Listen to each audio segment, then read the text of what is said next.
Kevin, we're sitting down today after Danny has joined the club as the new head coach. What is it about him and his vision for the team that makes him the right person for the club?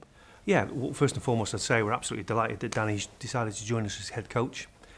He's a candidate that we've looked at and known for a very long time.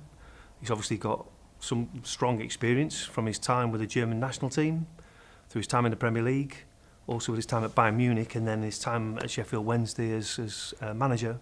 From our perspective, we recognised that we were signing a very strong coach who's got very, very strong philosophy, very strong principles that we think were very well matched, not only to this Rangers team, but also to the football club. And we hope to see that in due course. I'm sure he's going to do very well. Just talk us through the recent hiring process. I mean, it's well publicised in the media that talks are at an advanced stage with different candidates. Why did you think Danny was the right fit here? Yeah, I think it's a good point. I think it's important to talk about the process. So we identified and talked to a number of candidates.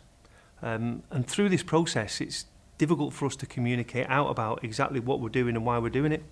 And so clearly what happens during this time, it can become a little bit frustrating for fans because people start to fill that gap with names or with suggestions about who might be or who might not be. We talked to a number of candidates. Andrew alluded to this earlier today in the press conference. We ran a parallel process that covered 3 or 4 candidates, some that you've heard about, some that you haven't. And we're delighted with the outcome. And the outcome is that we think we've got a very strong head coach in Danny Röhl. How do you think the appointment ties into the wider long-term plan for the football department here? Well, the way in which we want to operate and the mandate from ownership is to have a sporting director and a head coach. Head coach is responsible for preparation of the team, performance of the team and fundamentally the results. Sporting director is responsible to support him with all of the support services that sit around not only that team, but also the other teams that we have here, the women's team and also the academy, to make sure all of those support services are as strong as they possibly can be to give all our teams to win. And from our perspective, Danny's worked in the sporting director model before. He'd actually wanted to work in the sporting director model again. And we think that's going to be really helpful to allow us to collaborate in a really strong way and hopefully get the best for him and the men's first team going forwards. Yeah, on a wider level, I mean, just how are the responsibilities shared between yourself, Danny and his coaching staff and the rest of the recruitment team? Yeah, so if we're talking specifically about recruitment, it's a very clear process to my mind. Danny has got a lot to work on. He's got a lot of games and he needs to focus on those performances and preparing the team to help us to win game after game.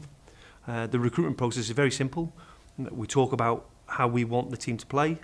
We talk about what we want from each position. We then go away and conduct search. We then bring players back to the table. We talk about those players. We discuss those players.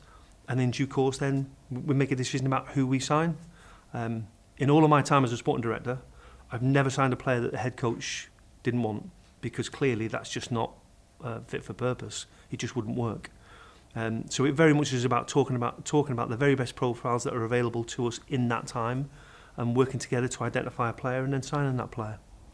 We've seen a lot of work over the summer, a lot of change in the team. How do you sort of assess the squad at the moment? How confident are you that Danny can get the best out of them moving forward? Yeah, I'd probably start by saying if you look at, let's just take the SPFL games in the first instance, the first 8 or 9 games, it's clearly must do better. We think we've brought some good players to the football club, but I think it'd also be fair to say we've not seen the best of those players just yet. And so our expectation is that over the course of time, things should improve and they should improve. We believe that Danny's going to play a slightly different way to Russell, and we think that's going to help us to get the very best out of the players that we have here today. We hope that comes very quickly. We all understand we have to win. And we hope that we're going to see the very best of those individuals over the course of the next coming games. Just on the squad specifically, how do you feel that the new signings have settled in? Yeah, so I'd probably start by saying to you, in the first instance, we still think we've got work to do on the squad. We never believed we could do it in one window. We all believed that we did a lot in this window, but January will be important to us, and the summer again will be important to us going forwards. We believe that there are 2 or 3 things that we think we're missing in this moment, that we think we need to recruit in those up and coming windows. I obviously think some of those players have settled in very well. If we take JD Gazama by way of example, you know, he's acclimatised very, very well and been great not only in league games but also in Europe. I think we're starting to see the potential that Tello Asgard has. The game at the weekend was a very good example of that, and we need to see more of that for sure. And Jayden Magoma in particular has also done very well, in my opinion. But clearly, there needs to be a lot more to come from some of those other players. I do believe in those players. I do believe that they are capable of showing much, much more. And my hope is that with Danny as the head coach, we'll see that in the games coming forwards. And just lastly, I mean, what is your message to supporters? Yeah, I'd probably start by saying I understand how frustrated they are, and I understand how disappointed they are. We never believed that this was going to be easy, but clearly we must do better.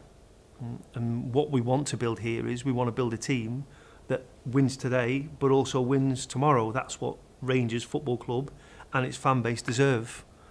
You know, we want to build a team that they can be proud of, that dominates all moments of the game, when we've got it, when we haven't got it, and what happens in between.